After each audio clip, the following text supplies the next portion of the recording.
En Syrie, les équilibres ne sont pas encore stabilisés depuis la chute de Bachar el-Assad. Dans le nord-est du pays, des groupes pro-turcs ont lancé une offensive. En réponse, des milliers de manifestants ont défilé hier pour soutenir les forces démocratiques syriennes, dominées par des Kurdes. Dans le centre de Damas, place des Omeyyades, ces manifestants ont aussi défilé contre l'instauration d'un État religieux exigeant une démocratie où les femmes soient libres. On va décrypter tout cela ce matin avec l'invité de la matinale, Louis. D'autant que la situation est confuse quand même entre le discours que l'on tient sur les espoirs éventuels de ce nouveau régime. Est-ce que c'est une communication? Est-ce qu'il donne des gages? Il y a des diplomates qui ont rencontré en tout cas les hommes forts du pouvoir, français et aussi américains, qui s'apprêtent justement, ils sont arrivés en Syrie déjà pour rencontrer les nouvelles autorités dominées par des islamistes radicaux avec pour objectif de les pousser à favoriser l'unité après 13 ans de guerre civile. Bonjour Amélie Chély. Bonjour. Merci d'avoir accepté notre invitation ce matin. Sociologue, politologue du monde musulman contemporain, vous avez notamment publié Dictionnaire des islamismes aux éditions du Cerf. Des milliers de manifestants en soutien aux forces kurdes, je le disais sans doute. Quelle est cette opposition qu'on peut comprendre ce matin entre des manifestants qui sont dans la rue pour défiler en exigeant une démocratie et le discours un petit peu officiel que tiennent les personnes qui ont pris le pouvoir et qui disent que l'État sera ouvert, qu'ils vont rétablir une forme de droit de l'homme? D'abord parce qu'il doit y avoir une défiance étant donné le pédigré finalement du groupe qui arrive au pouvoir.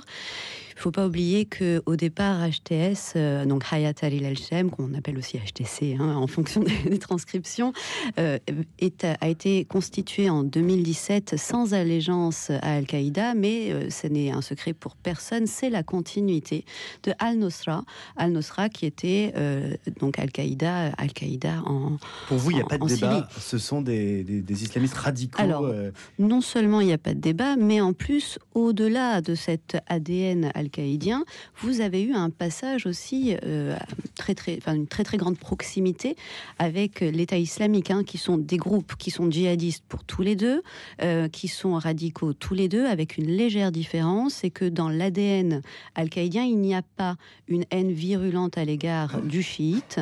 C'est d'ailleurs la raison pour laquelle Daesh a été créé en Irak. C'est au départ, Daesh, c'est Al-Qaïda en Irak qui a décidé de se désolidariser du reste d'Al-Qaïda transnationale, justement pour faire du chiite sa cible privilégiée au détriment du chrétien et du juif. C'est-à-dire une opposition au sein de l'islam. Voilà, c'est une opposition intrinsèque qui refuse, en fait, ils considèrent même pas ça comme une opposition au sein de l'islam parce que de leur point de vue, les chiites ne sont pas musulmans.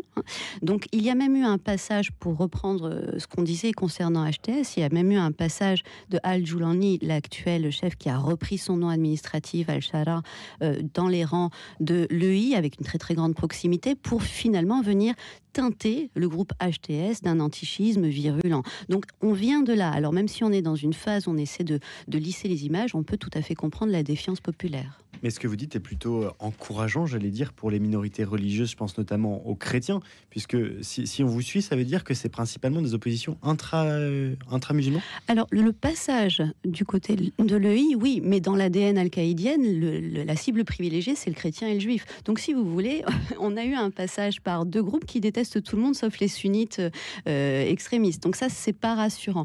Maintenant, peut-être que dans cette phase, il peut y avoir un décalage évident entre les propos tenus par ceux qui prennent le pouvoir, qui sont dans une volonté de réintégration, d'homogénéisation, de discours avec toutes les minorités, sauf que il y a eu une sorte d'insémination sur de très très longues années de détestation takfiri. Alors le takfirisme, c'est le fait d'aller excommunier tout ce qui ne tient pas la même discours, la même lecture islamique que les personnes qui ont pris le pouvoir. Donc ça a été tellement disséminé que on se rend compte sur les réseaux sociaux, par exemple, qu'on voit beaucoup de pro-HTS dans les rues syriennes qui se filment, par exemple, devant des lieux de culte chrétiens ou chiites, qui passent leur temps à dire maintenant qu'on a repris le pouvoir, on va vous massacrer. Donc il y a un décalage entre la société civile, entre guillemets, les personnes qui sont pro-HTS et qui ont finalement été tout à fait sensibles à ces discours tenus de détestation sur plusieurs années,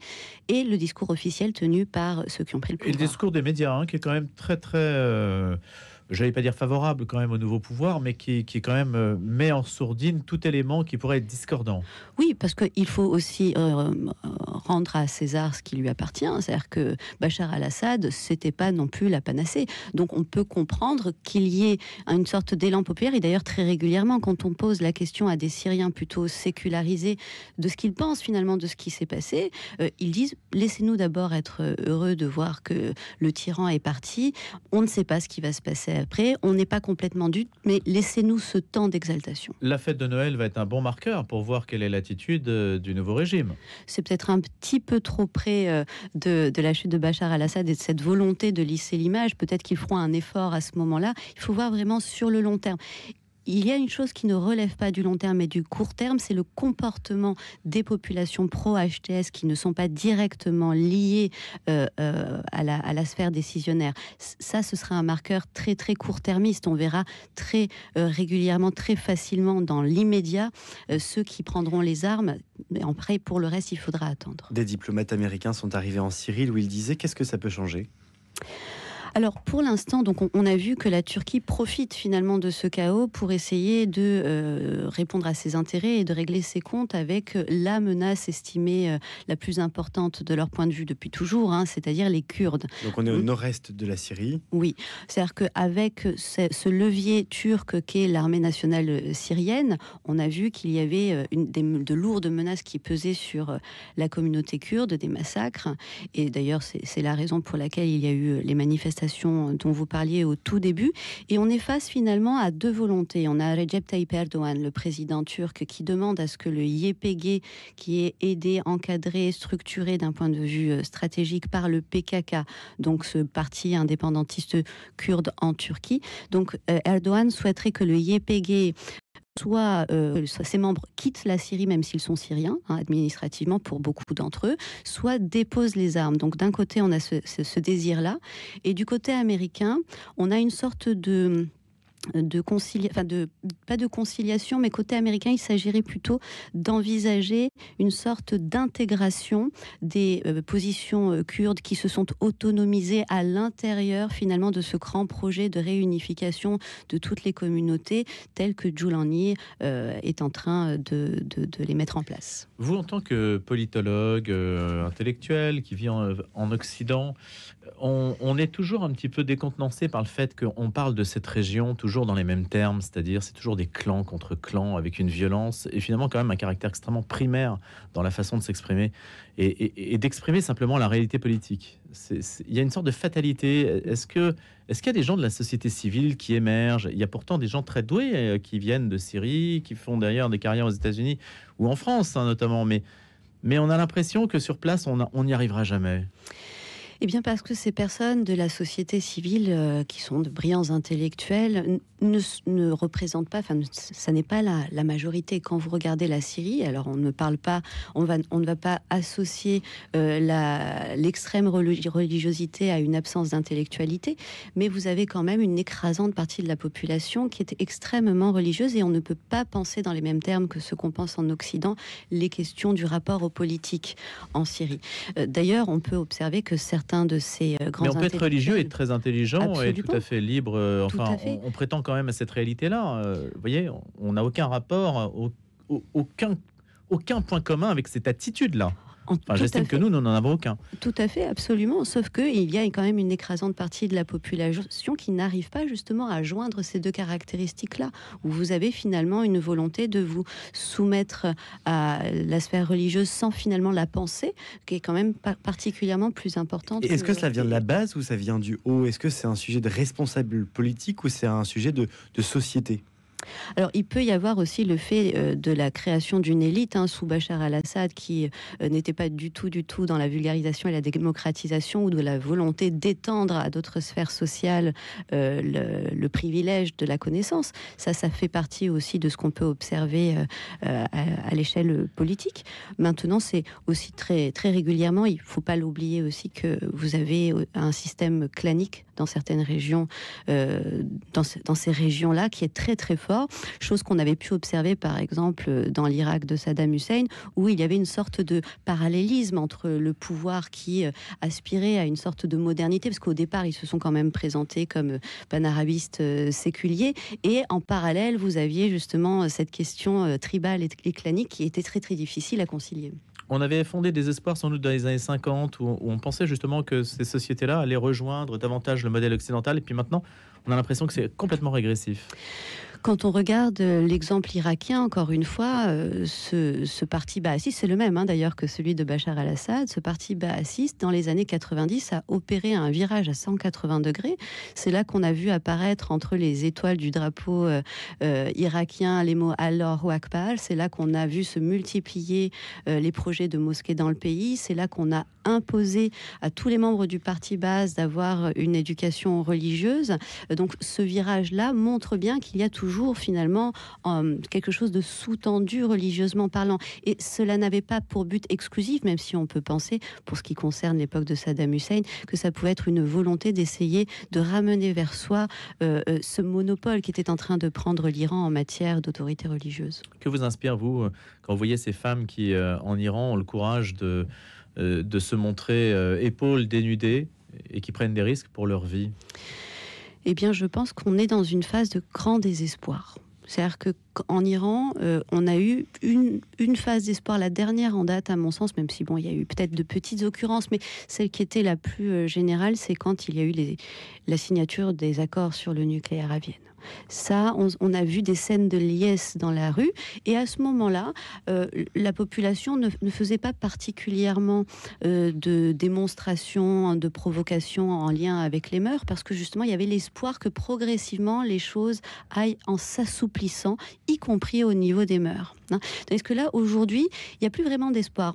Il y a le sentiment en Iran que finalement, tout l'argent du pays, et ça fait longtemps que c'est le cas, est distribué partout ailleurs pour finalement maintenir ce blason doré qui n'est qu'extérieur, qui ne fait plus recette à l'intérieur du pays. D'ailleurs, l'un des slogans phares des manifestants, c'est Naqazena Lubnan Janam Fadoye Iran, qui veut dire ni Gaza ni le Liban, mon cœur va à l'Iran. C'est dire s'ils ont le sentiment de voir leur économie confisquée. Il y a ensuite eu évidemment le retrait unilatéral des accords par Donald Trump, qui laisse assez peu d'espoir finalement sur la question de la levée de sanctions. Bref, on est dans un environnement où le fait de ne plus avoir d'espoir, justement, donne du courage. On n'a plus peur finalement de risquer sa vie. Quelle position le nouveau régime au pouvoir en Syrie va-t-il avoir vis-à-vis de la guerre entre Israël et le Hamas, et entre Israël et le Hezbollah? Alors pour l'instant, c'est un peu trop récent pour qu'on puisse se faire une idée. Qu'est-ce qu'on peut anticiper? Si on regarde l'ADN purement, étant donné que ça vient quand même d'Al-Qaïda au départ, et que Al-Qaïda est né d'une matrice frère musulmane, on peut penser que évidemment, à minima, il n'y aura pas de soutien vis-à-vis d'Israël, et que éventuellement, il pourrait y avoir une prise de position. Mais je pense que c'est tout simplement contre-productif à ce stade-là. Ils ont d'abord tout à faire et à se concentrer dans le pays. Surtout qu'en plus, il ne faut pas l'oublier, Bachar al-Assad était un soutien phare, le soutien sur le plus long terme en fait de la République islamique d'Iran, puisque ne l'oublions pas, quand il y a eu la guerre entre l'Iran et l'Irak entre 1980 et 1988, deuxième plus longue guerre du XXe siècle, le seul et unique soutien indéfectible de la jeune République islamique d'Iran, c'était la Syrie. En contrepartie, donc, l'Iran a toujours été un soutien de l'appareil étatique syrien. Donc la population qui pourrait avoir envie de détricoter intégralement toute la posture qui était celle de Bachar al-Assad pourrait aussi se détourner de la question du soutien à la Palestine. Mais pour l'instant, il est vraiment trop tôt, je pense, pour envisager cette question. Trop tôt donc pour envisager cette question. Et il y a la menace russe aussi. Comment la Russie va-t-elle se positionner? On l'a assez enlisé dans le conflit ukrainien. Bachar al-Assad et Vladimir Poutine étaient alliés, je ne sais pas si le terme est bon, mais en tout cas on les disait proches, et la Russie, elle a un port en Syrie. Comment ça va se décanter? Là, il faudra voir si Al-Joulani maintient cette possibilité d'avoir cet accès à la Méditerranée ou pas. Pour ce qui concerne la Russie, c'est surtout en fait dans une opposition avec la Turquie qu'il faut lire ce qui se passe en Syrie. C'est-à-dire que quand HTS avait créé un gouvernorat à l'intérieur du pays qui était toujours administré par Bachar al-Assad en 2020, enfin même avant ça, mais en 2020, l'Iran et la Russie avaient eu pour volonté de faire une frappe décisive qui allait mettre définitivement un terme à la présence d'HTS dans la région d'Idlib. Sauf que les Turcs ont posté entre 9 000 et 10 000 soldats dans la région d'Idlib, de sorte que si bombardement il y avait, c'était un conflit international. Donc tout le monde a dû s'arrêter, se mettre autour de la table et prendre la décision que, au lieu de contrôler 9 000 km² dans la région d'Idlib, HTS contrôlerait 3 000 km². Mais on les laissait tranquilles. Les Russes et les Iraniens n'intervenaient pas. Donc c'est dire qu'il y a une sorte de point d'achoppement entre la Turquie et la Russie sur la question syrienne. Et au-delà de ça, on le sait, étant donné que la Turquie est dans l'OTAN, elle ne peut pas défendre les positions russes dans le conflit qui l'oppose à l'Ukraine. Donc voilà. Est-ce qu'il y a beaucoup de partisans d'HTS ou HTC en France ? Alors oui et non. Tout le monde s'est réveillé. J'ai été très étonnée, alors que moi, ça fait des années, maintenant 4 ans, un peu plus de 4 ans que je préviens de ça, notamment dans les formations sur les questions liées à la radicalisation et au terrorisme dans les services publics, que déjà à l'époque, Abdullah Kanzorov, assassin de Samuel Paty, c'était au nom d'HTS qu'il avait perpétré cet attentat, parce que de son point de vue, HTS était le groupe islamiste djihadiste le plus abouti, étant donné que quand les autres avaient finalement déposé les armes ou s'étaient finalement réfugiés dans des zones de déshérence contre Bachar al-Assad en 2018, eh bien HTS continuait de garder les armes. C'était les plus jusqu'au boutistes, si vous souhaitez, ce qui avait inspiré beaucoup d'admiration à Abdullah Kanzorov. Donc déjà depuis 2020, on a des occurrences. Encore la semaine dernière, vous avez 3 jeunes qui ont été arrêtés en Allemagne parce qu'au nom de HTS, ils voulaient perpétrer un attentat. Encore en septembre dernier, vous avez eu un attentat contre une ambassade à Munich qui était perpétré par un jeune au nom de HTS. Donc ça fait partie, évidemment. Le risque d'attentat est élevé d'ailleurs. Très élevé, absolument. Merci beaucoup Amélie Chey d'avoir été notre invitée ce matin, politologue du monde musulman contemporain, dictionnaire des islamismes, c'est aux éditions du CERF. Merci beaucoup, madame, d'être venue ce matin.